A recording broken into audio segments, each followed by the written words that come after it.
मिर्ज़ा साहब से पूछ लेते हैं कि वहाँ पे हमारे कई जर्नैल भी गए, यही हमने सुना है। कभी उनमें से किसी के साथ आपकी मुलाकात हुई या किसी के बारे में सुना?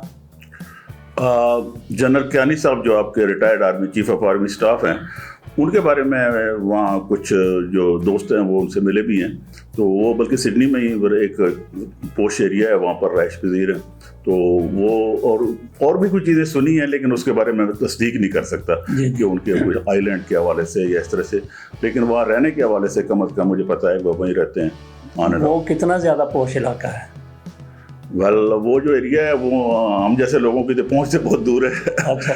वो मतलब सिडनी जो है ना, आप इससे अंदाज़ा लगा लें कि ऑस्ट्रेलिया का सबसे महंगा शहर है। और ये सिडनी का जो सबसे महंगे से भी महंगा इलाका है, जो बिल्कुल महदूद सा है, जैसे वो एक समुंदर के अंदर एक चौंच की तरह उभरा हुआ नहीं एरिया होता। तो एक ख़ास किस्म का, जिसमें मखसूस किस्म के लोग हैं, बहुत ही महंगा इलाका है।